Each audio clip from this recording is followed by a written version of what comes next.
and thanks to Sam and Chris on the Veterans for Peace staff for being the coordinators to help us use this Zoom platform for all of the wonderful workshops that are being held in this virtual Veterans for Peace convention, the second year in a row that because of COVID, we've had to be a virtual convention. We all like being together in a convention, but considering the health hazards that we have, I think we all are taking advantage of the opportunity to gather as a community to challenge the wars that the United States is in. And that is kind of the topic that we have for today's panel, the crisis of the Middle East that's been going on for over 20 years now, beginning on 9/11 when the decision of the US government was to use 9/11 as an opportunity to go after Al Qaeda, and later on, a couple of years later, to go into Iraq, claiming there were weapons of mass destruction, and Al Qaeda was a part of it, and all of that. So since then, for the last 20 years, since 2001, the United States has been in pretty much continual war. And it's a war not only specifically in the Middle East and South Asia of Afghanistan, but the threats to Iran, the decision to invade and occupy Iraq, what we've done to Syria as an outgrowth of that. And then, of course, the continual US support for the state of Israel as it continues to have horrific attacks on Gaza.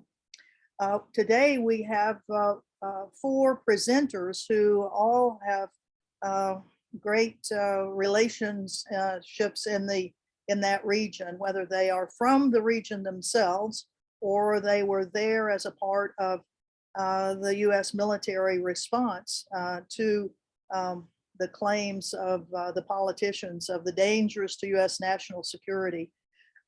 We were going to have first Fida Gushtu, who is in Gaza right now, and she will be calling in by phone, but she has mentioned that, of course, electricity is very spotty and sporadic in Gaza, and we were going to have her on first, but to make sure that we got her on there, but it looks like the electricity may not be working right now. So we will go ahead and continue with our program, but then we may fit Fida in a little bit, as soon as she can get on, because what the Israelis are doing to Gaza in clamping down on how much electricity goes into Gaza and the total blockade that Israel has on Gaza is very disturbing. So we'll go on to the place of which is in the news so much right now, Afghanistan. And we have 2 speakers that will be speaking about their experiences in Afghanistan. And our first speaker is a person who is from Afghanistan and is now a part of the diaspora of the Afghans. Arash Azizdada is a writer, a photographer, a videographer, and a community organizer. And he's just recently moved to Los Angeles. So those of you all in the LA area, please use Arash as a resource. He documents the stories of marginalized communities across the United States, including protest movements from Occupy Wall Street to Black Lives Matter. He co-founded the Afghan Diaspora for Equality and Progress in 2016 and is an active organizer in the Afghan American diaspora, with his focus on ending the coalition war in Afghanistan that has lasted over 20 years. Arash, thank you very much for being with us today. Please go ahead. Thank you, Anne, and thanks for having me on. This is my 2nd consecutive year, and it's always nice to be amongst my Veteran for Peace friends and amongst these esteemed panelists as well. I kind of want to start off to say that the Afghan community around the globe and Afghans in Afghanistan find themselves in a moment of unprecedented crisis, as well as a humanitarian crisis that is currently unfolding in the country. I will try to start off by summarizing to say that at this very moment, the US has almost fully withdrawn from the country. This now has resulted in the Taliban being able to take control of much of the country. It started off before, in the past decade, it had already garnered much control in the rural areas, and it's made some strong and bold moves into provincial capitals where population centers lie, border posts, as well as important trade routes and highways that allow for the Afghan army that serve as supply lines for the Afghan National Army and security forces. In the past 48 hours, we had two of the biggest cities in Afghanistan, Herat and Kandahar, which I would say are the second and third biggest cities, have been taken over by the Taliban without much of a fight. Herat is kind of known as it's a city in the west of Afghanistan, and it's served as a historic center of resistance, especially against the Soviets. Kandahar is a city in the south. It's also known as the birthplace of the Taliban. And both of these cities fell with Afghan security forces kind of withdrawing and not putting up much of a fight. It seems like the Taliban's current strategy is to negotiate with local elders, community members, in order to prevent some type of bloodshed, and much of the security forces find themselves starving, not getting enough supplies, not getting enough ammo, not getting enough proper leadership from the capital city, Kabul. And so I think what we are now looking at in the next few days, if not weeks, I think we were always expecting for the Taliban to take back some part of control of the country, but not at this rapid pace. It's been hard to come to terms with that as somebody who believes in a stable, peaceful, sovereign Afghanistan, but a place where I think members of my community and people that I call my friends and family would be able to live in a prosperous and stable place. There's fighting in the north as well. And why that's important is because that's where also historically much of the resistance against the Soviets and the Taliban has historically been. And the Taliban has been very adept at cutting off strategic locations and kind of suffocating any opposition, both by militias opposed to the Taliban as well as the national government. There are currently talks happening in Doha regarding a possible transition interim government. So we are rapidly seeing the Taliban taking back control of much of the country, to much of the dismay.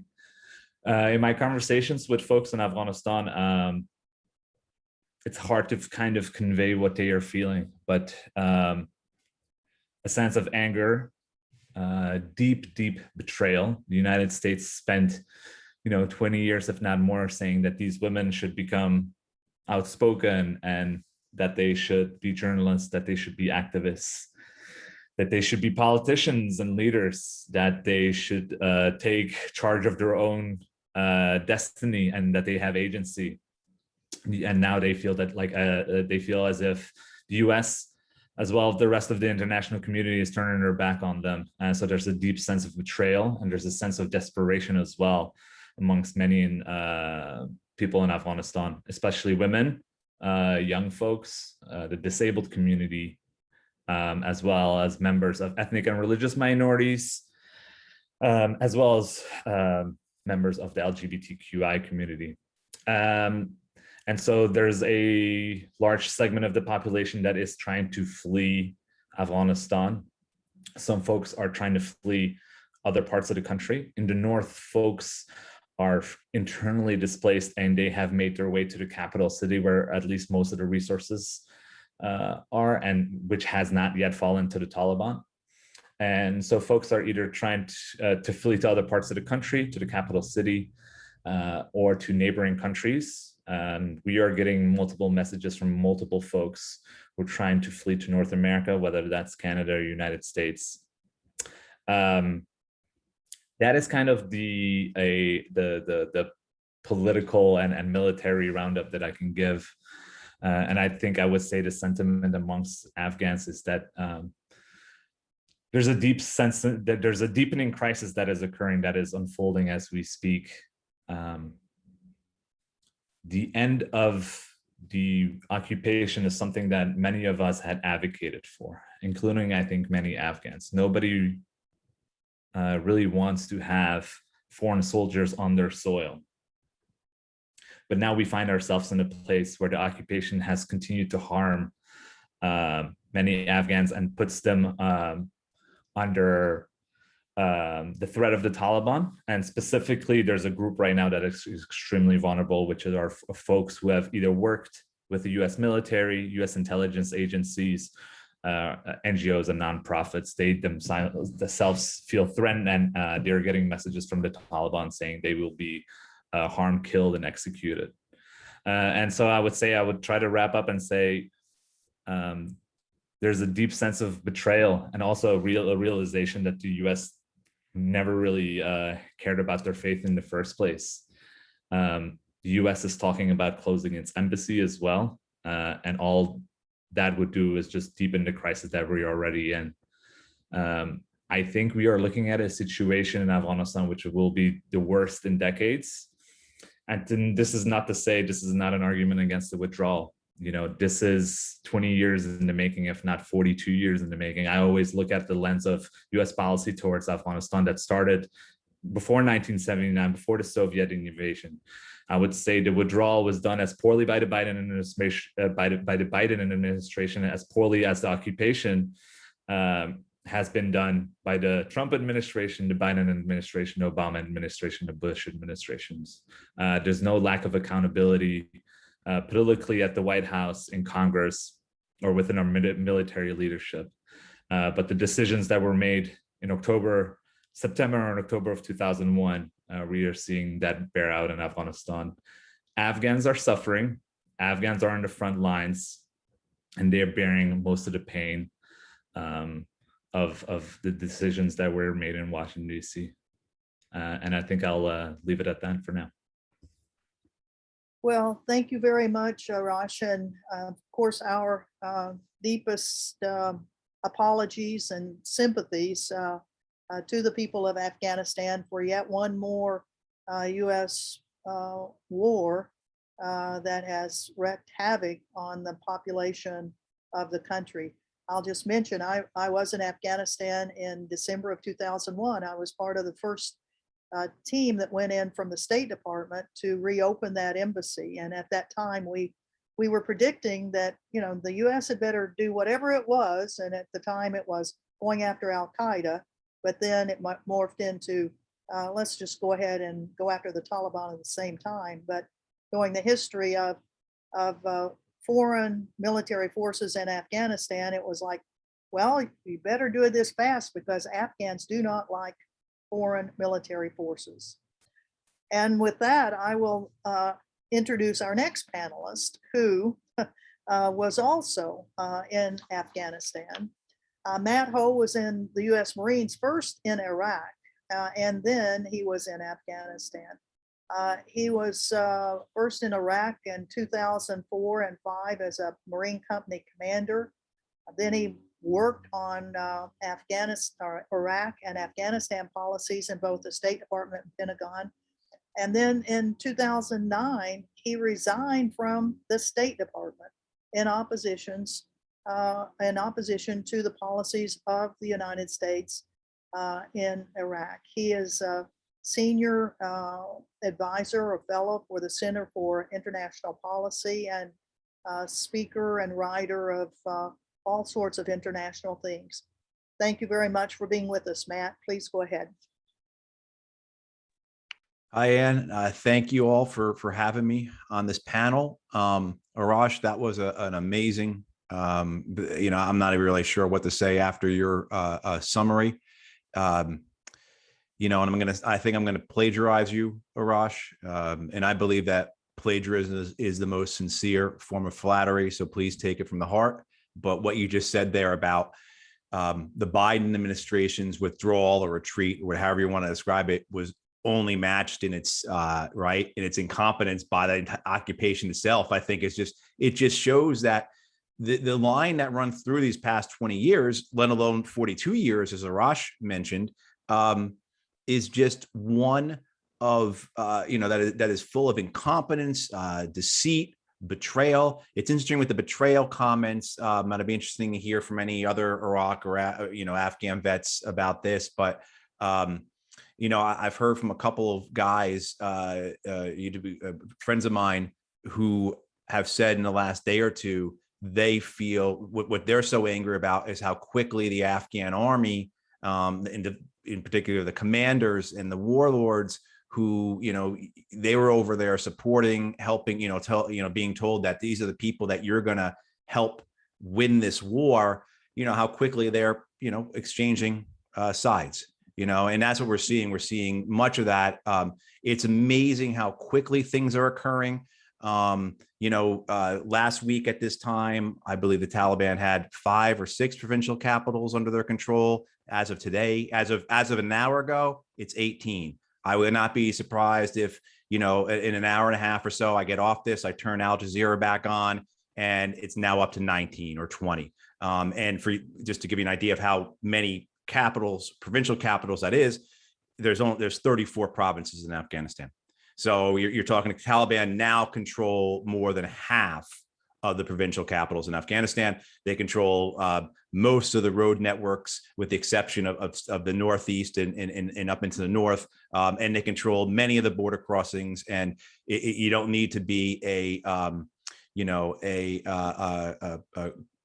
cartography scientist, right, to understand that Afghanistan needs border crossings because it is a landlocked nation. So I think what is amazing to me is, and maybe this is my own naivety being exposed, but that 20 years of direct U.S. warfare like this, not just in Afghanistan, but throughout the Muslim world, and the infantile responses to what the Taliban have done in the last month or two are overwhelming. The pundits, retired generals, politicians, the media, the voices representing the U.S. and Washington consensus and establishment on this war, their shock, their anger, their hurt feelings over the fact that the Taliban would do this.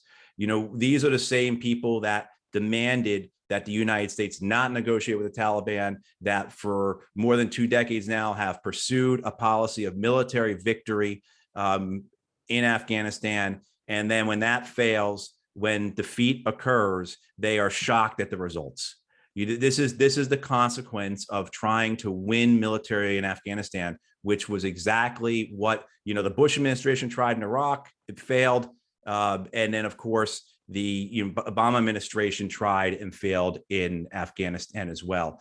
What could have been, what might have been the possibilities in Afghanistan if the United States had negotiated with the Taliban. And don't let people get away with saying the Taliban didn't negotiate. Part of the reason why I resigned in 2009 was because they were trying to negotiate, or elements of them were trying to negotiate. And the United States said no. Best example you can give of this is from 2017 or 2018. I'll look it up, I'll put it in the chat. Big New York Times story on how the Norwegians in 2007, 2008 had negotiated basically a peace deal via Mullah Omar, who was the head of the Taliban at the time. Mullah Omar, who many Westerners claimed had never met a Westerner. Well, it turns out he did. So much like so many other things about Afghanistan, we just don't know what the hell we're talking about most of the time. But, according to the Norwegians and according to Hamid Karzai, according to Richard Holbrooke, who I knew, who was Obama's representative to Afghanistan, according to Sherrod Copper-Coles, who was Britain's representative to Afghanistan, for years, the biggest obstacle to peace in Afghanistan was the United States, because the United States wanted military victory. And this is what you get when you go to war like this, in a sense that we are going to win militarily. And when that doesn't occur, what have you done? What options do you have? And what you've seen is a Taliban every year since the escalation of the war in 2009 by President Obama, but even before, because NATO starts escalating the war in 2005. the Americans begin escalating their sectors in 2008 about, what you see is every year after that, the Taliban is stronger, no matter what metric, regardless of whatever lies the Pentagon said and were later exposed. The Taliban got stronger every year in every metric, right? So when you choose to win militarily and you don't, this is what defeat looks like. And so the infantile responses in the United States toward this, I feel, is even more of a betrayal to the Afghan people than anything else, because we were the ones who dictated the terms of the war in Afghanistan for most of the last 2 decades. It was only when Donald Trump in the second half of his term decides that he is going to end the war for his own personal reasons, nothing to do with Afghanistan, nothing to do with ending the wars, nothing to do with making good for the Afghan people, just so that he can campaign on campaign on ending the war. Is there a change in American policy? But I think this is certainly a tragedy. Excuse me. It is something I have never seen the likes of. I don't know if anyone else has. The closest I can come to it in terms of how quickly things are unfolding. And I think we have to be careful with what we take as what is occurring there, just because things are unfolding so quickly. You know, the closest thing I can think of is in 2003 when the Americans took Baghdad, how quickly that occurred. But even that occurred over a timeline of weeks. And what we are seeing here is really unfolding in days. So I'll wrap it up. Because I want, hear from other people, but also too, we can get into more details in a talk. And sorry we didn't talk about Iraq. I know that's one of the things that I want to talk about, but obviously with everything happening in Afghanistan right now, but Iraq, of course, is ancillary to the tragedy in Afghanistan. You can't untie or divorce the two. They are intertwined. I mean, it's the Iraqis and the Afghans are unique and separate in their suffering. However, from an American perspective, from a U.S. perspective, right, those two wars are intertwined. And, but thank you, Ann, for having me here. And I think Danny Surgison is up next. Yeah, we thank you very much, Matt. And, you're exactly right about the intertwining of Iraq and Afghanistan. I remember when I was in Afghanistan, those first 6 months, and we were asking for resources to, do the normal things when the U.S. goes into a place. Could we have somebody to make do a few health clinics, a couple of schools, things like that? And there was dead silence coming out of Washington. It was like, well, what's going on here? You've decided you're going to send troops in. You're going to reopen the embassy. So why aren't you following on with this? Well, we found out that they were already starting to build up the forces in the Middle East for what turned out to be the invasion and occupation of Iraq, and totally really ignoring Afghanistan for the next 5 or 6 years. Yeah, and I should add that what goes forward, the only thing I'm convinced of or certain of in terms of Afghanistan going forward is that the people who created this war, sustained it, allowed it to continue and just to accelerate based on lies and personal ambition and institutional greed, et cetera, they will not be held to account. Whatever else is going to occur, I'm sure people have heard me say this before, but one of my favorite Yogi Berra sayings is that, predictions are hard, especially when they're about the future, so where it goes. But the one thing I can say is that if whatever occurs is not to the United States liking, and we have to remember that the United States, particularly the CIA, which is taking ownership of the war, and the Special Operations Committee is taking ownership of the war, has had a much longer alliance with the warlords and the drug lords than they have had with the Afghan government and with particularly Ashraf Ghani. So if the Taliban continue to make deals with the warlords / drug lords, because they're kind of inseparable, right? Very likely the CIA will continue their allegiance with those warlords, which puts them into a de facto alliance with the Taliban, which has already occurred because over the last several years, United States aircraft, drones, and manned have attacked Islamic State fighters, basically acting as the Air Force of the Taliban. That happened in the east in Kandahar province and maybe also in Kandahar. But so what this has done is, just to wrap it up, is that what we see with Afghanistan now is Afghanistan is brought into the fold of all the other Muslim wars that the United States is waging right now, from west coast of Africa all the way to Pakistan.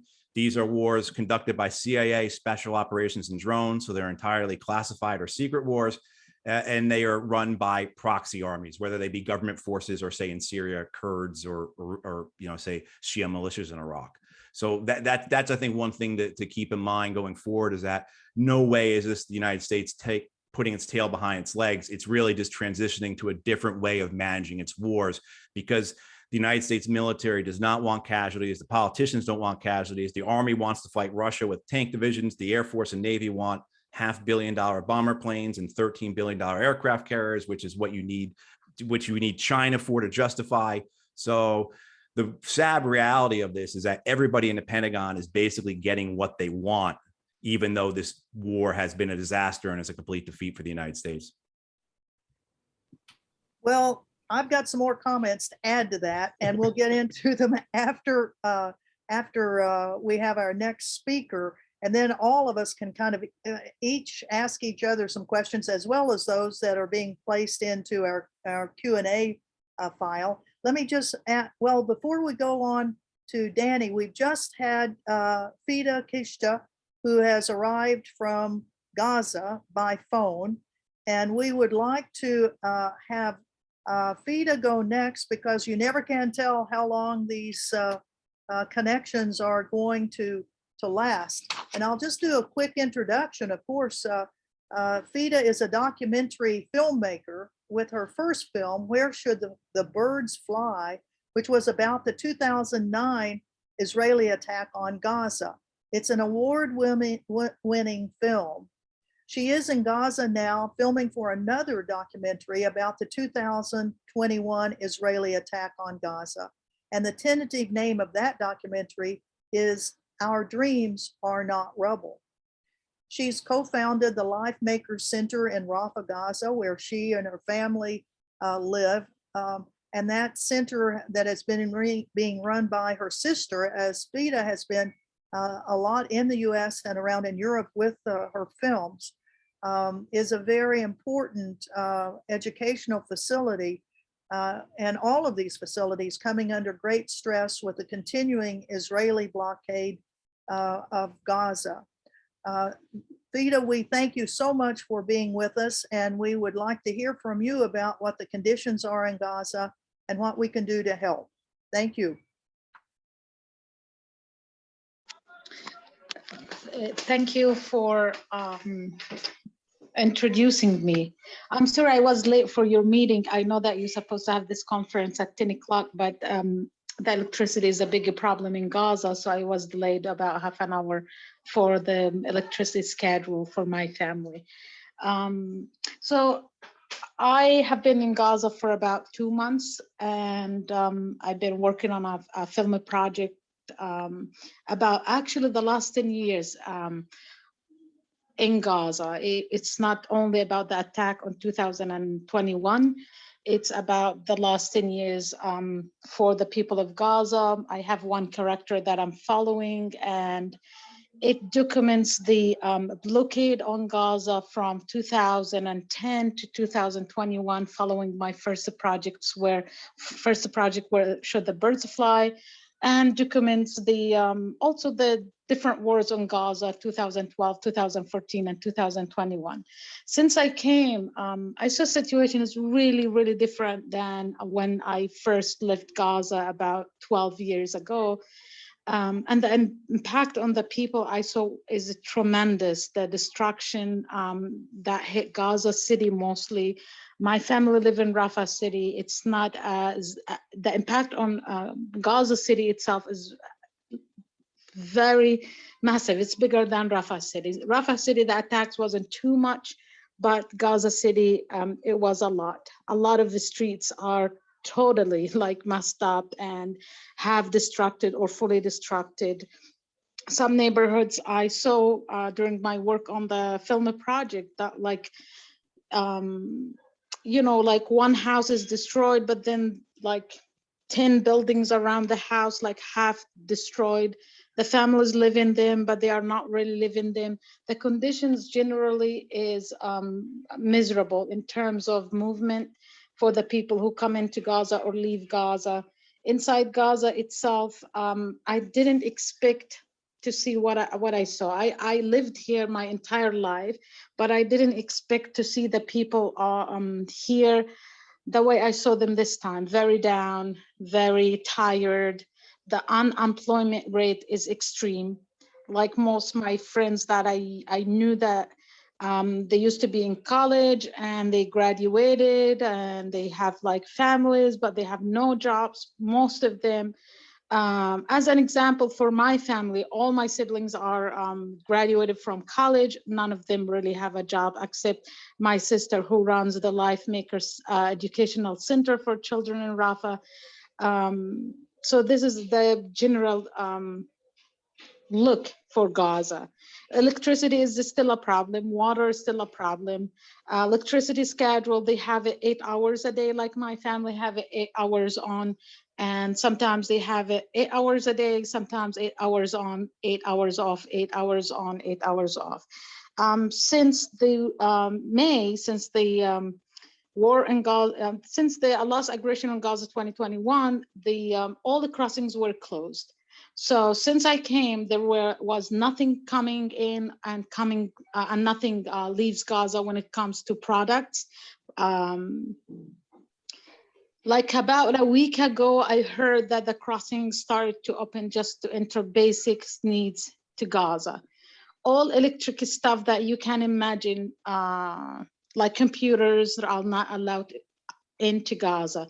Cameras are a big problem, not allowed to Gaza. When I came to Gaza to shoot my film project, I brought my camera with me and it was a huge deal to bring it in. Everything, of course, they have it in Gaza. They have all the technology you can imagine, like computers, phones, and all of that, but it's not up to date, I would say. That basically the situation. I prefer to have like a specific question that I can answer about any condition or a story. If you would like to hear, I can share it with you. Well, thank you very much, Fida. A quick question for you. Could you describe what the conditions with COVID are and the whole medical system in Gaza right now? Well, with COVID right now, it's not really, I would say it's not too dangerous, or I would say people also don't put that in consideration like other stuff. Most of the people I met, it's funny, they say after the war on Gaza or the last aggression on Gaza, it seems like COVID escaped Gaza. This is an expression people use to compare the impact of COVID on the society comparing to the impact of the aggression. So most people think that the aggression was way more aggressive than a virus like COVID-19. Go out, most people don't put the masks on, except if you go really to an international organization or if you go to a medical health facility. That's where you follow the procedure of COVID, like putting them on, sanitize, and all the normal procedures for COVID-19. So far, what I'm hearing on the news also, or from people that I know, like a doctor from the family, it's not really too complicated yet.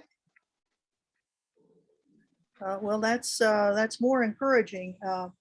We certainly know that it's very difficult to get the medical supplies into Gaza, that the Israelis were not sending in COVID testing kits. And are you receiving the COVID shots now? Yes, they do. Most of the shots that they got here for COVID, it's Pfizer. And yes, they introduced the vaccine to the people. Again, it's not. The problem is not the vaccine. The problem is how people think about the vaccine, and all of these conspiracy theories about the vaccine. A lot of times when I speak to people, the conspiracy theories about the vaccine, they want to kill a lot of people from the planet, and all of these theories that you may hear hear about the vaccine. Not only that the Israelis didn't allow the vaccine in, but also the conspiracy theories about reducing the population of the planet. A lot of it circulated in Gaza. But a lot of people also take the vaccine. Most teachers that, I have a cousin who's a teacher, works for the UN. She said she took the vaccine because she believes that this is the way to fight COVID-19, and she's a strong believer on the vaccine. So some people are taking the vaccine. Well, it sounds like the same problems that we have here in the US, that some people are not believing that these vaccines are really the best thing for them. And we certainly hope that people will believe, so that that we can kick this COVID. A quick question on, what is the Israeli military situation now in Gaza? Are there attacks that are coming through the fences? Are there drones that are still flying above Gaza 24 hours a day? Yes, there are some attacks once in a while. Since I came, there are some attacks. The drones, most of the time, they are in the sky, but it's not 24 hours. I would say some days you could feel it, you could hear it all the time, and other days not. So it's not a 24 hours. The attacks are not 24 hours, but once in a while, there are some attacks. I see a question here. What is water and sewage situation in Gaza? The water situation is really miserable in Gaza. I came here in June, and when I use my family normal water, I would say I grew up in Gaza, but when I came back, I started to use the normal water my family used. I got all of this skin infection. I had to go to the doctor, and then he told me the problem might be the water. Would you consider changing the water? I say, like everybody else using it in my family. Then I had literally to change the water. I use for my body the water that my family drinks, rather than the water they use for their body. When it comes to a general situation for the water and sewage, it's a big problem, because Gaza sewage most of the time is dumped into the sea.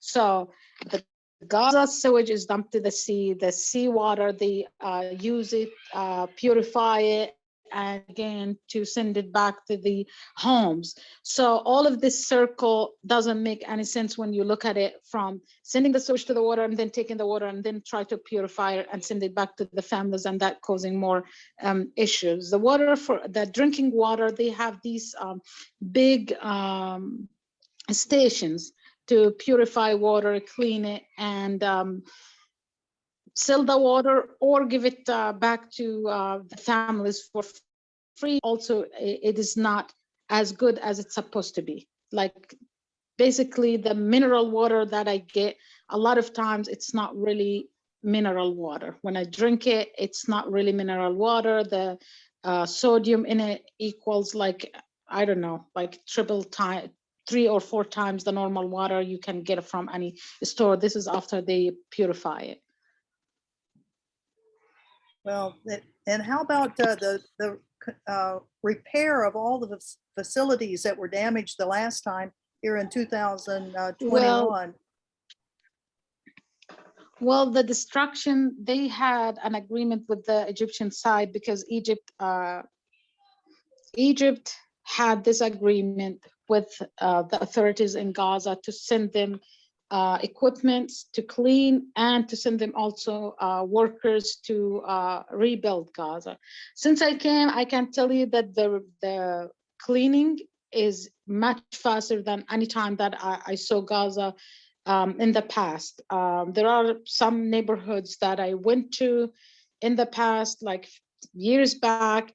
It took years for a neighborhood to be cleaned and fixed. This time, I am here for 2 months, and I could tell you, like, some neighborhoods that I went to, they were totally destroyed. When I went back to the same neighborhood, like, all the destruction is gone, and a lot of work is happening. Well, it's amazing the resiliency of the people of Gaza who are under so many violent military attacks by Israel, and so many people have been killed, so many people have been wounded, and the infrastructure having been so badly damaged, if not destroyed. So we're looking forward for your next documentary that will be covering the 10 years since you made your other documentary. It will keep our fingers crossed that the electrical connection holds up, and we'll go on to our next panelist, and then following Danny Surgeon, we'll go into another question and answer period. So Fida, we hope you can stay with us for that part.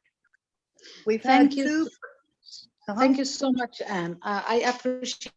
I thank everybody, and hope you can support my film project. Our dreams are not rubble. It's on GoFundMe, and any help will make this project really come together as fast as possible. Well, thank you. And we have put in the chat a link to that GoFundMe site so that we can help contribute to what will be a very remarkable film, again, about life in Gaza, and focusing on one or two individuals and how they're managing this, the life that they lead, which is continually upset by the blockade, by attacks, and a very difficult situation. So we definitely want to support you, Fida. Thank you so much. And please stay with us if you can, because I'm sure there will be more questions that'll be coming up for you. But we'll go on now from Gaza, and we've talked about Afghanistan. And next we will talk about other countries in the area.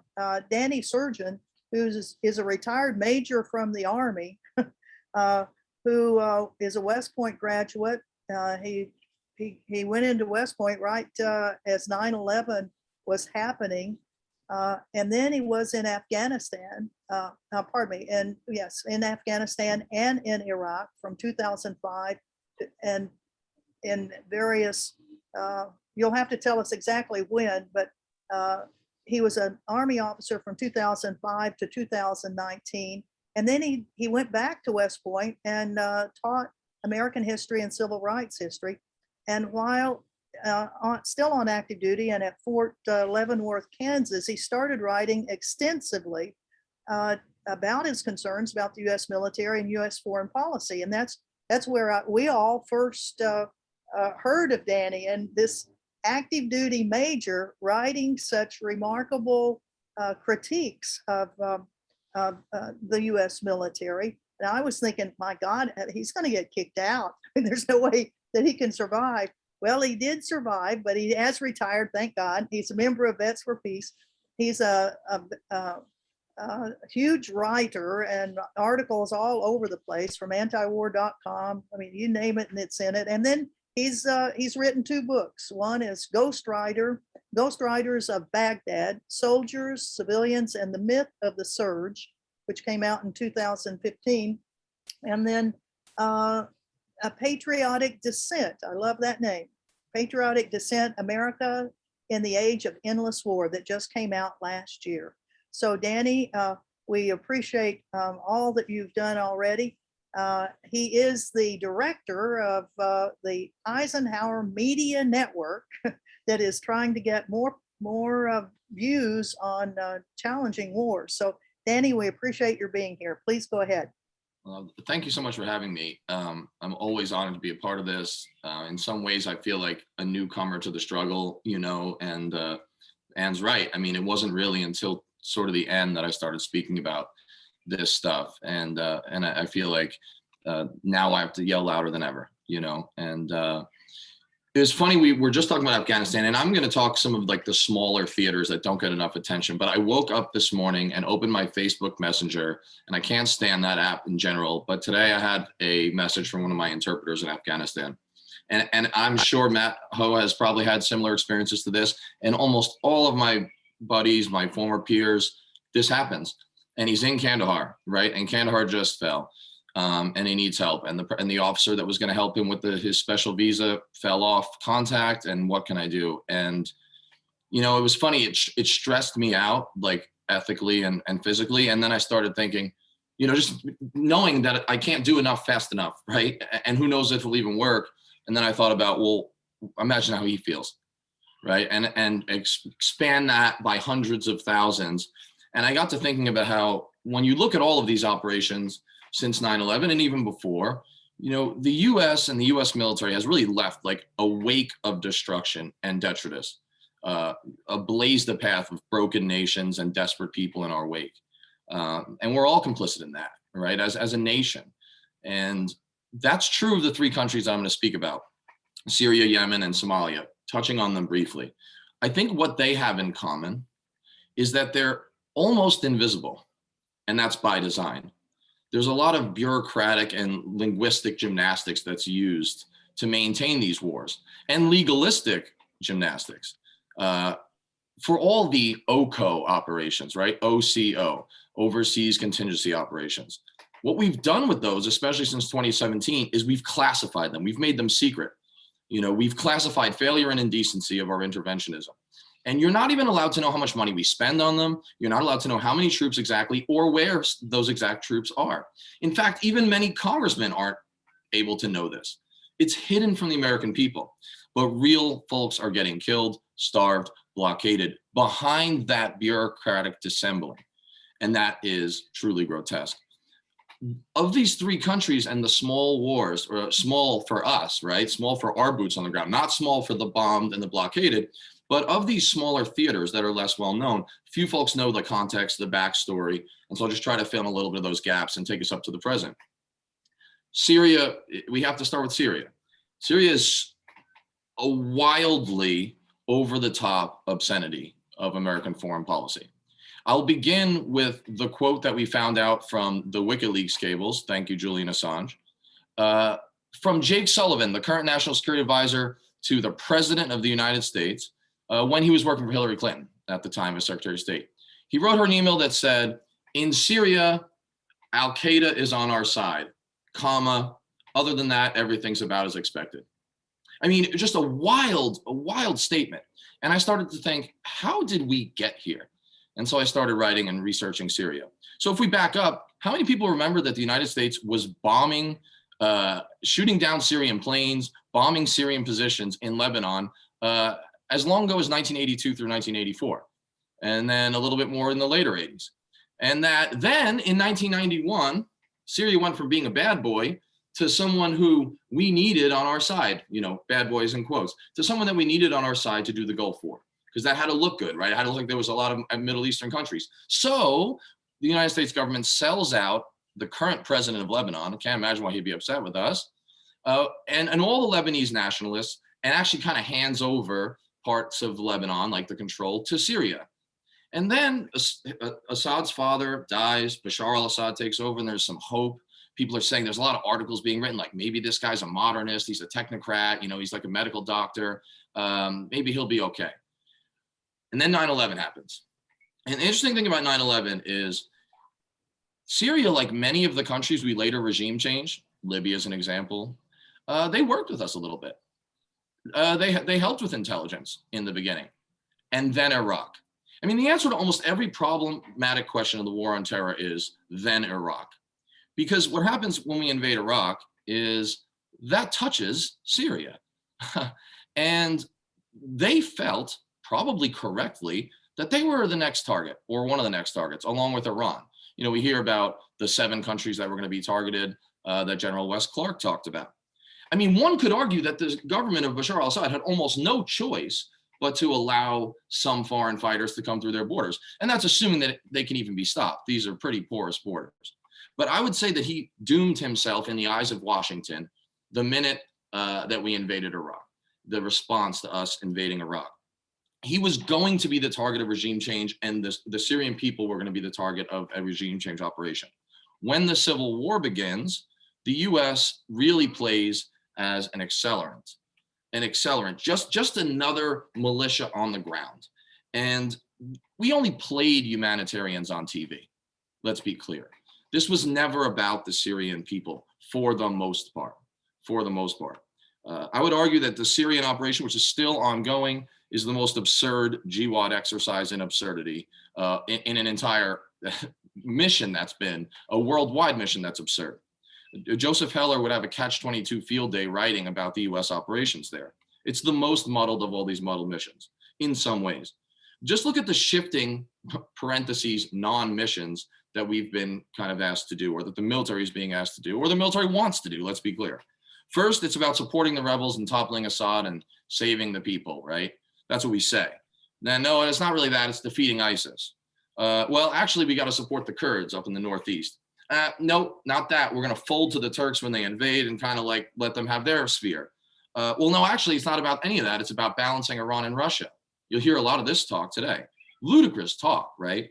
Then you'll hear, no, what we have to do is we have to keep the oil, which is really only a meager amount. That was Trump. We're just going to, control the oil supplies. And that's really kind of where we're at today, except now Syria is just a place for Biden to bomb.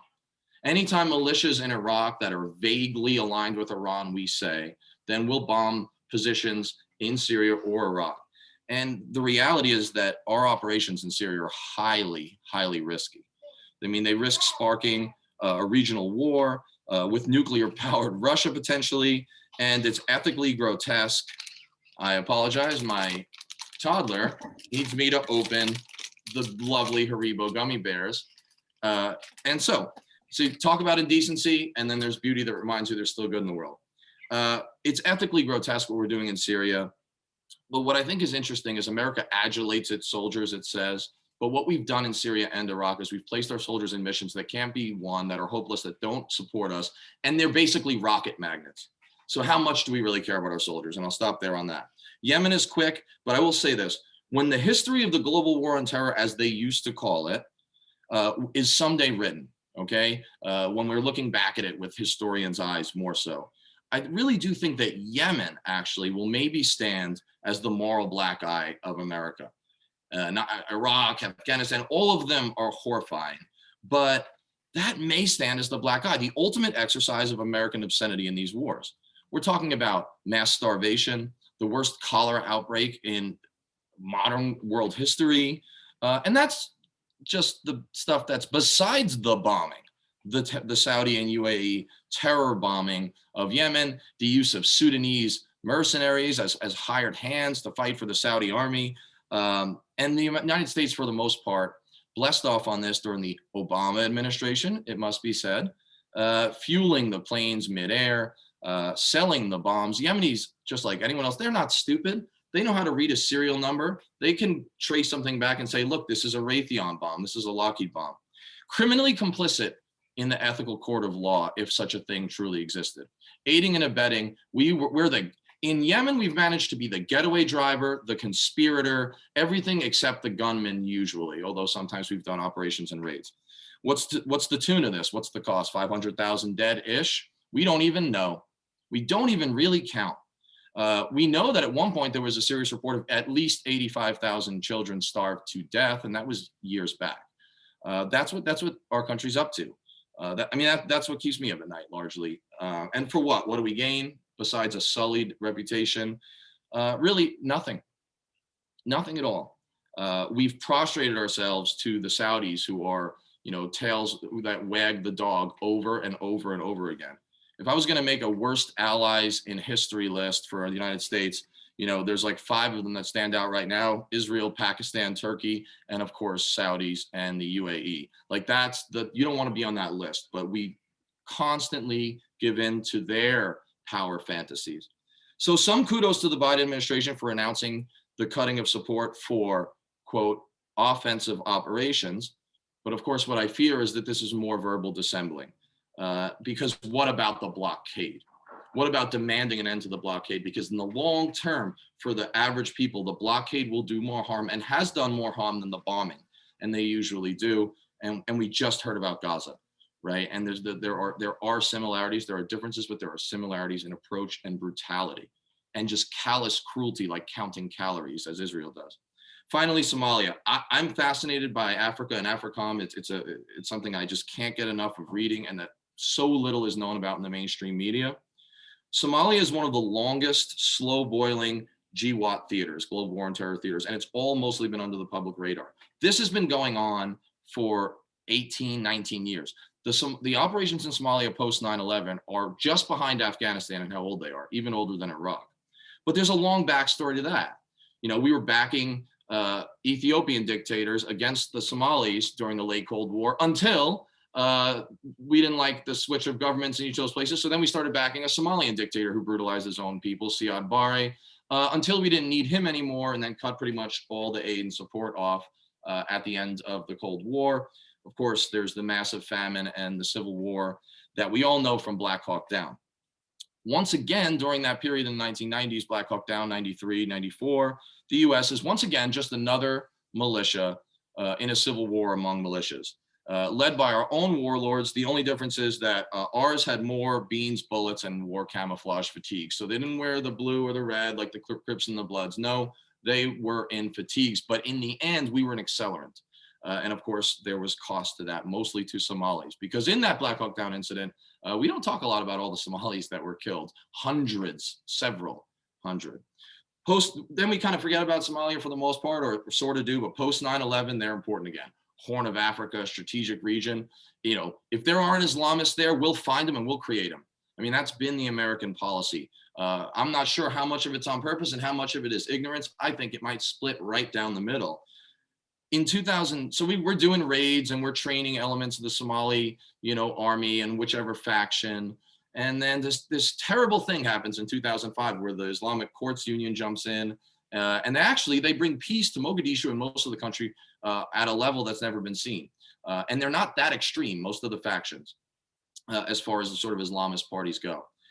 We couldn't allow that. Ethiopia didn't want it, so we didn't want to invade another country because, as Matt and I remember very well, and so does Ann, in 2005 and 6, we were kind of busy in Iraq.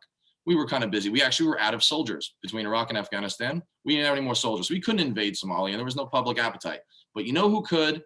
Ethiopia. So in December 2006, we bless off their invasion. We provide air support. We provide Green Berets who are calling in airstrikes for the Ethiopians. They invade and occupy for 2 years in what's been called their Vietnam, although it's obviously a lot shorter. It doesn't work out well for the Ethiopians, works out worse for the Somalis. So finally, that takes us today. We've been bombing, droning, special forces raiding Somalia ever since with some regularity. The outgrowth is blowback. Al-Shabaab and other groups have actually become more powerful as they're able to say that they're the resistance to Ethiopia and the United States, which has given them street cred, which has given them a legitimate resistance component so that even folks who don't like their policies, like their culture, will support them in some way. Now there's a terror campaign in Somalia. We only hear about Somalia when a Navy SEAL dies there. We only care about Somalia when a Green Beret dies there. And that tells us a lot about the American scope and how Americentric and Western-centric we are, because this war has been going on. Final thing about this is that Somalia is just a microcosm of broader operations in Africa for the United States. Africa, ever since especially the Obama administration, we don't want as many troops on the ground. We don't want as many folks in uniform to be killed. We want less flag draped caskets, mainly because we don't want any public dissent. We don't want an anti-war movement. Africa becomes then a proving ground, a petri dish, and a playground for a new American way of war that was Obama instigated and we're still seeing.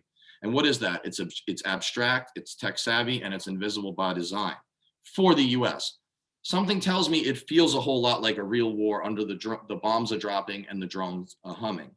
But the formula for that war, which we're seeing in Somalia and across Africa in a band from the Horn straight across to the West African Sahel, is this: fewer conventional boots on the ground, drones. How many people know we have 3 drone bases just in Niger? Americans can't pronounce Niger, let alone find it on a map. We have 3 drone bases there, 1 by the CIA, 2 by the Pentagon. Proxies. There have been 8 successful coups in Africa perpetrated by US military trained officers just since the founding of AFRICOM. AFRICOM apparently is a coup factory. That must be its primary purpose. If so, it's really burgeoning. What that means is we're backing some of the worst clients and we're actually making things worse. There were 2 military coups in Mali by the same officer in the last 9 months. Has to be a record, and it's horrifying for the people on the ground. Mercenaries, including those from apartheid South Africa, that's still going on, and we're complicit in it. And then, of course, commandos. 6,000, 6,500 odd American soldiers in sub-Saharan Africa on any given day. There were 46 in sub-Saharan Africa on September 10th, 2001. 29 enduring and non-enduring bases, which is just another linguistic gymnastics. 29 bases we know about only because the files were leaked. So I went a little over, but keep an eye on Africa and Yemen and Syria. I think that no matter what happens with Afghan withdrawal, these operations, these types of operations will continue. And that's because they are classified and they're kept under the radar. And that doesn't change the moral calculus, which is the blood in these operations, the blood in these countries, it is largely on our hands. And as Americans, we have to fight against it because otherwise we're complicit. And I'm just glad to be able to say something about it. Thank you so much, Anne. Well, thank you very much, Danny, for that quick look into 3 areas that we don't think much about. I do think about some of them because I was in Somalia in 1993 and 94 when first the US went in with 30,000 troops on Christmas Eve, only 3 weeks before President Bush the first was going to hand over the presidency to Bill Clinton, and stayed there for in and out for a year and became seconded, as they call it, to the UN, and was in charge of the Justice Division for the UN. It's like the UN taking over a whole country and developing its police, let's say, what was it? Police, court system, and judicial system. That was what I was a part of. And, the warlords that were there, that the US was, fighting the warlords. The warlords had caused a lot of the famine that had occurred in 92 and 93, and breaking the warlords off that was a good deal. But what happened afterwards, of course, the unintended consequences, or sometimes the intended consequences, we really don't know. And then another one of my assignments was in West Africa, in Sierra Leone, during a time of a coup. This one, I can tell you, was not orchestrated by the United States. I was there, I saw that one.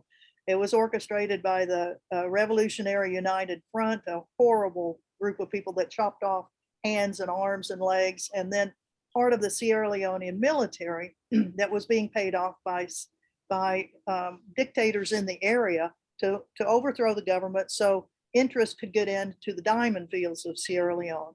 But again, the South Africans were sending in mercenaries into that also. So, the whole history of involvement in Africa, and then now that we do have what's called the Africa Command, which means much more attention. And whenever there's attention, the type A personalities get going, and you get drone bases, you get all sorts of things that, as you've mentioned, have been doing some probably pretty nefarious things. Well, we thank you very much for your writings and look into so many aspects of what the U.S. military is doing, as all 4 of our speakers have done. And we do have quite a few questions. Right now, there's a group of them that are centered on Afghanistan, and I'll just mention all of them, the questions, and then maybe each one of you can answer whatever part of it that you wish. One questions whether, do we have any ties with the Taliban? Are there any negotiations that are going on right now? That's one. Another one is, what happened to the NGOs, the international and national NGOs, for example, the Revolutionary Association of Women, RAWA, who we did have a speaker at one of our conventions maybe 10 years ago. What about drone strikes? Are they helpful? The U.S. is helping its allies in the Afghan army by drone strikes and B-52 bombings. Is that really the way one should go about? What about refugees? How many refugees are heading for Pakistan, which at one stage had over 4 million Afghan refugees? And then the warlords. I think Matt talked about the warlords. Who are the warlords, and how do they pay off their clientele, the people that are their militias? So, Arash, would you like to start with a comment on any of those aspects? I would like to answer the drone and refugee question. I think we recently launched a campaign in the wake of the withdrawal called Afghans for a Better Tomorrow, and I'll drop the link to our website and accounts so folks can participate. But we are opposed to any further U.S. military action in Afghanistan, drone strikes, airstrikes, anything that are remotely called over the horizon capabilities, because at this point, the U.S. has lost any leverage for those things to have any positive contribution. I think the U.S. has spent 20 years being party to a conflict and has made the situation worse. And so we think it's best for the U.S. and coalition partners to end their military involvement. And in Afghanistan, they will, at this point, just they have always contributed to further bloodshed, but that's definitely clear now. And our priorities have also changed. I think further aggravating the Taliban is not in our best interest. We are interested in keeping the U.S. embassy in Kabul open and keeping Kabul secure, where a lot of refugee or internally displaced folks with Afghanistan are now. I think that is our key priority. Items have changed in the past 48 hours, this past week, in the past month. So that's the position we've taken. On the refugee question, I think the United States, in a way, it can be involved positively, non-militarily. One of the things it can do is open its door and have an open door policy for any Afghan refugees, especially the vulnerable groups that I've mentioned. It can also help facilitate evacuation flights to neighboring countries, Tajikistan, Turkmenistan, Pakistan. And I would just say the US just has a moral obligation to do that. There are severe limits on any refugees coming to the United States. There's thousands and thousands of people we are now almost working with who have reached out to either us or our friends, allies, and coalition partners. There's thousands of people trying to find safe haven. They're not asking for anything else but somewhere stable and a place of refuge to be able to live their lives in peace. Will it destabilize the region? I think we're past, trying to evaluate if it will. Pakistan is already hosting 3 million refugees. Iran is hosting at least 1 million. Iran and Pakistan, one country that is heavily sanctioned, another form of U.S. warfare by the United States, Pakistan and Iran host 90% of Afghan refugees. So it's up to, frankly, the West, the international community, the US, Canada, European Union, to start hosting these refugees. That is the very least they owe Afghans. And I would emphasize there's vulnerable groups, folks who have worked with the US military, women leaders, journalists, members of civil society, the LGBTQ community, and ethnic and religious minorities. And I hope that answers those two questions at least. Well, it certainly gives us a good perspective on the numbers of refugees that are in the region, what the neighbors are already doing, and the potential for further refugee movement, and the need for all of us to be lobbying that the United States has this moral obligation for sure, and keep putting pressure on your congressmen and women. Matt or Danny, would you care to? Matt, would you like to take part of the questions? Yeah, the question about Rawa by Patrick McCann. Yeah, Pat, good to kind of be on here with you virtually, man. But I mean, they're still around. Malala Joya, who has spoken out, not just against the Taliban, but against many of the warlords and others who populate the Afghan government. She still speaks. She was on Democracy Now! Less than a month ago, sometime in July. She was on now after they had her on after George W. Bush said he was so saddened for the Afghan women. And I think the circumstances of the human rights in Afghanistan are a tragic one and a terrible one. And certainly there's, my frustration is that we have a discussion in this country where you're either for Afghan women's rights or you're not. Like either you're for bombing them or helping them. I mean, like, there's no difference. Like either you're going to kill them or support them, right? I mean, like the insanity of the binary, blue team versus red team, MSNBC versus Fox dynamic that has taken over all discussion in the United States, not just about this issue, but anything, is really hindering us. And I think, you can make the point that turning a blind eye to what was occurring in Afghanistan to women over the last 2 decades, just because maybe it wasn't as dramatic or as as something that our media and our politicians would respond to as they like. And it was also a terrible mark on the United States that we were supporting this incredibly misogynist regime. We were put in power. The Taliban didn't bring the burqa to Kabul. The warlords who the Taliban kicked out of Kabul brought the burqa. They kept it, of course, but there's a lot of nuance here. There's a lot of, today in Afghanistan, it's something like between 70 and 80% of women are in forced marriages, often as child brides. And that's taking place in government controlled areas. Not that there's many government controlled areas left, but like that, anything you can bring up about women, while maybe the Taliban were more egregious and more medieval in what they did, the government is not that far behind, unfortunately. So it's really tragic. There have been some women who have prospered, but you're talking about like the wealthy in certain neighborhoods in some cities. It's really awful in a lot of ways, the way the discussion is, because the United States, for all of what we put into Afghanistan, as inept as it was, as immoral as it was, the fact that we also allowed this government to get away with what they did, was just really shows how the United States never cared anything about Afghans.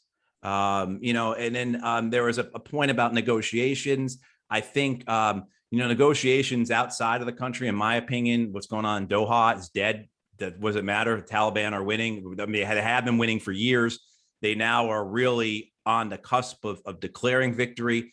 Right before I got on this call, Al Jazeera was reporting that Ismail Khan, who controls the city of Herat for decades now, and here's a guy, good example of what the United States did. Ismail Khan, who maybe was not as bad as some of the other warlords, was still a pretty bad dude, controlled his city as basically a king for the last 20 years. Not as bad maybe on the Taliban on some women's issues, but you wouldn't want your daughter growing up there, like that kind of thing. He is now on a plane to Kabul, supposedly, to negotiate with the Ghani administration in agreement with the Taliban. So I don't think the Taliban really care at all about anything from the outside right now, because they have the chance of victory right in front of them.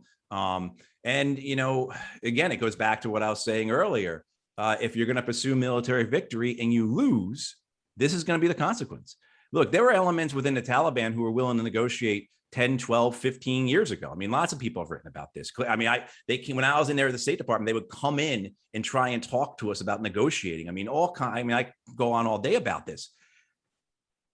However, when you decide that, when you say, no, we're going to send a 250,000 man army into Afghanistan, which is basically what we did, between 100,000 US forces, 40,000 NATO forces, 100,000 contractors, the West had a 250,000 man army in Afghanistan.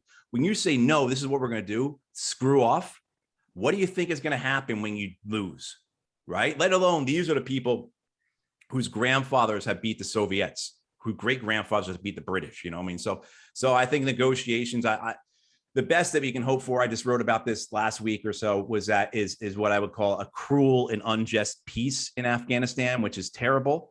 But at least if you have some form of ceasefire, some type of victory by one side, and people aren't being slaughtered anymore, well, that's better than people being slaughtered, I guess, right? So a cruel and unjust peace, maybe.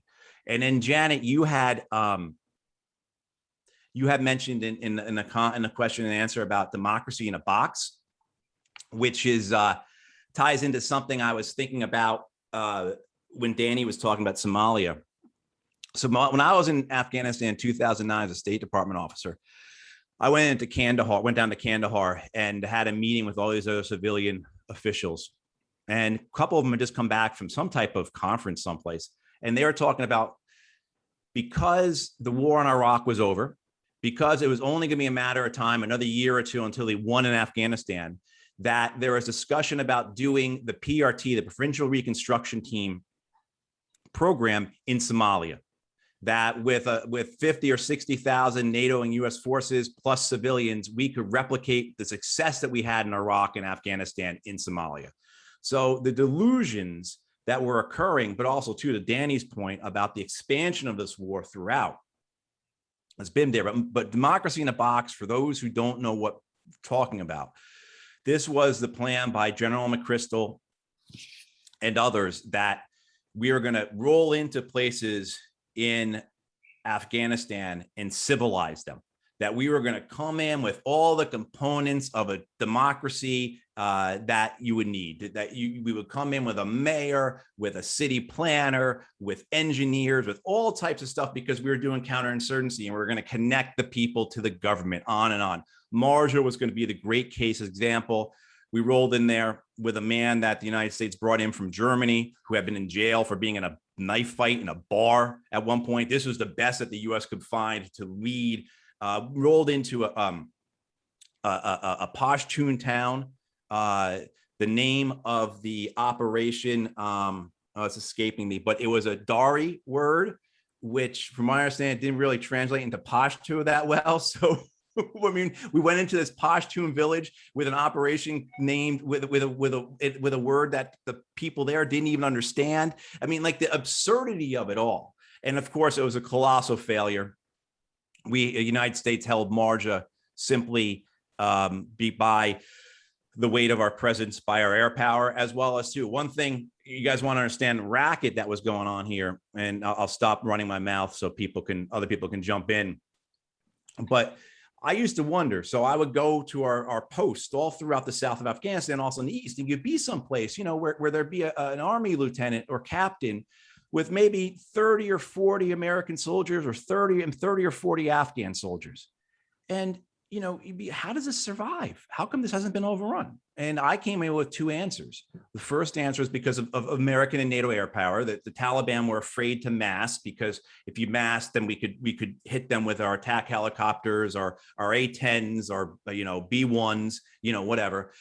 But more salient, I think, was the fact that each of these small little posts, each of these outposts, were given roughly between $1 million and $2 million every year to spend on reconstruction projects, build schools, wells, etc. So it was in the best interest of the Taliban for these posts to be there, because they were making a ton of money off of it.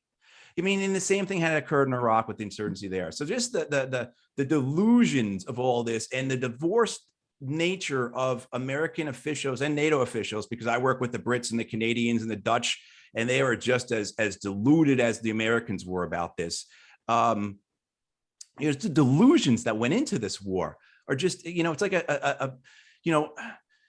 I hope there is a Joseph Heller out there who's writing the catch-22 of this war, because I mean, that is, I feel, and I think a lot of other people feel, right, catch-22 or MASH, those are the best representations of American warfare. Well, thank you very much, Matt. Those are very important points. I'll just add a couple of things. When I was in Afghanistan 20 years ago, in January of 2012, that would be January, February, the presidential envoy to Afghanistan, the US presidential envoy, was Zalmay Khalilzad, who is the negotiator with the Taliban. He is Afghan, grew up in Afghanistan until he was a teenager, and then went to the US. I flew up to Mazar Sharif with him one time, and we met with the warlords up there, Dostum and Atta, because they were clashing over who was getting the most money out of the CIA, just this last week, here are reports of President Ashraf Ghani, who had come into Afghanistan in 2002 as an interested Afghan. He just came out of the World Bank, and he said, I will come and help. Well, little and he eventually was appointed Minister of Finance. And then after the regimes of Karzai, then he's been elected president. Well, guess who flew up to talk to Dostum and Atta, who are still the warlords, and General Dostum, who's been vice president of the country and Minister of the Defense, and is one of the biggest and meanest warlords that there is in Afghanistan, who was in charge of the murder, the massacre of 3,000 people in 2001 in the deserts outside of Sheboygan prison up by Mazar Sharif, where they took Taliban prisoners out of the prison, put them in containers, and then suffocated many of them by just locking them in, and then to seal the deal, started shooting through them with US Special Forces right beside them. So if you don't think there's residual retaliation that is going to be happening to specific units, but the other part of it, one of the traditions that I understand is, and Arash being an Afghan and much more steeped can comment on this, one of the things that was told to us when we were in Afghanistan, well, there's a tradition that if your fighting force is not doing so well, that better than being killed over this stuff, just surrender to the other warlord. And then you fight for that warlord until somebody else comes. And that type of thing is what we're seeing right now with the wholesale surrender of many of the military units who were people in those units were sent by the warlord militias to go get training from the US, go get equipment from the US, and at any time that the recall comes, you come back and fight for us. And then the last point is that in the last 5 years, the numbers of US servicemen and women who've been killed have not been killed by the Taliban. They've been killed by the people the US was training in what's called green on blue.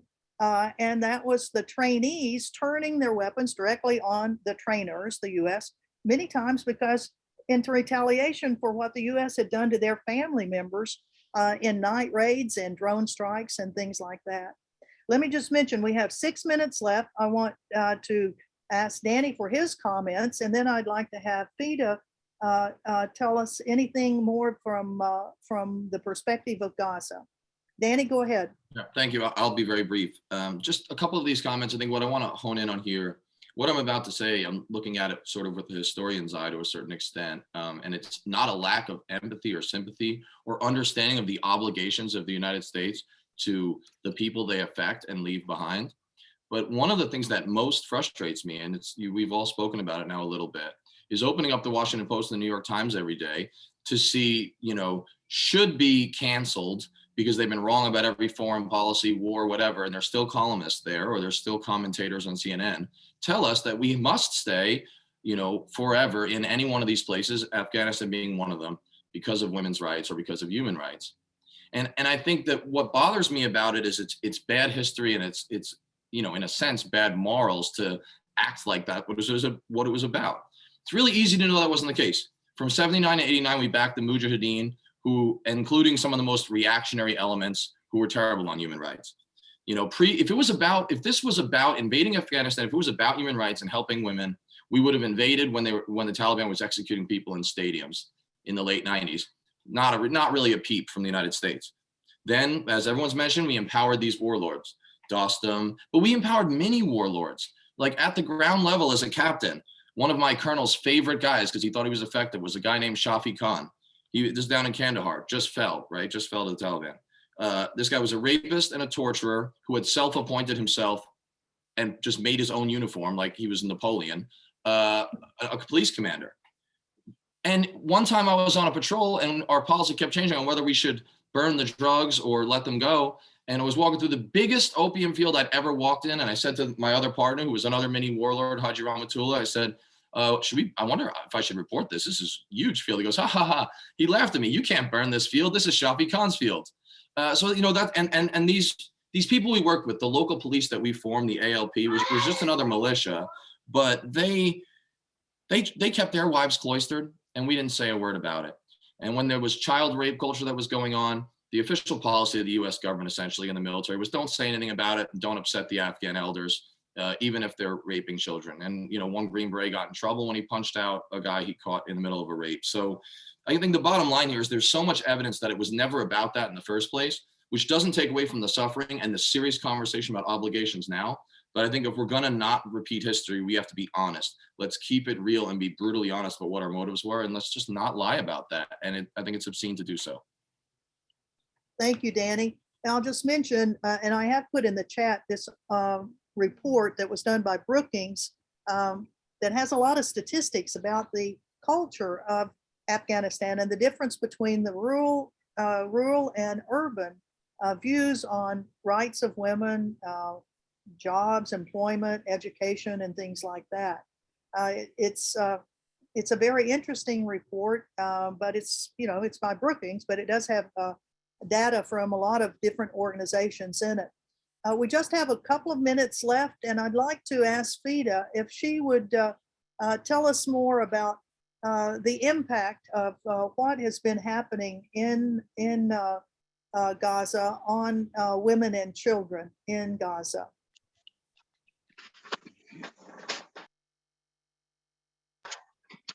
Well, the impact on what's going on in Gaza affecting everyone generally. All families in Gaza are affected, children and families, not only children and women.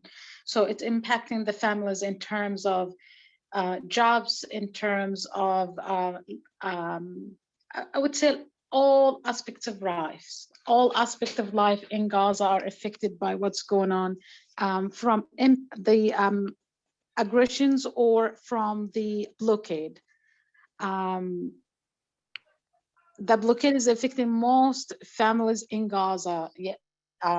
When I came, I was shocked with what I saw in Gaza in terms of seeing some of the, I don't want to go too deep in politics. I'm still in Gaza. I would have spoke more freely if I'm back in the United States. Maybe in another conference, I would speak more deeply on this topic, but I would say it's affecting most people that I met in Gaza, from within Gaza, from what's going on, from who's controlling Gaza, or from the Israelis. So it's a double hit for the Gazans. It's not one hit. This is how I can put it. Well, thank you very much. It's it's important that we hear of all aspects of what impacts families. And as Stan has mentioned in the chat, we want you and your family to be very safe, Fida, and please give our best to all of our friends. I'll just mention, I first met Fida in 2009 when Medea Benjamin and Tig Berry and I went to Gaza for the very first time, right at the end of the Israeli attack, the Cast-led attack, the 29-day attack. And Fida was working with one of the human rights organizations and with the International Solidarity Movement. And we had asked, could someone kind of help us understand what's going on and show us around? And Fida was the person that did that. And so I remember that trip very well. And it started a trip. I've been back now at least 10 different times, although not since 2012. So our hearts are with you in Gaza, as our hearts are with the people in Afghanistan and in Iraq and Yemen and Syria and all over the region, as we have talked about the U.S.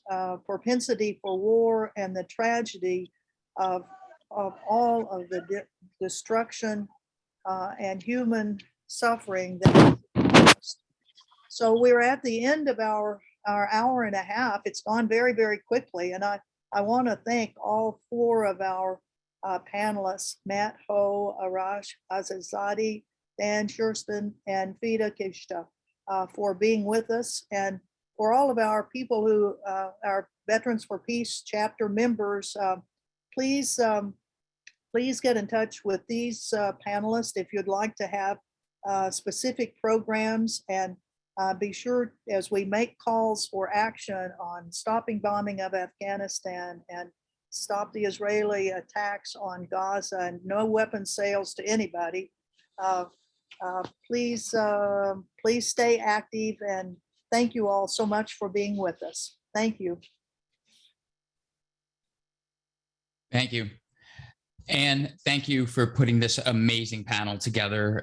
Thank you for our panelists, Theda, Arash, Danny, and Matt Ho.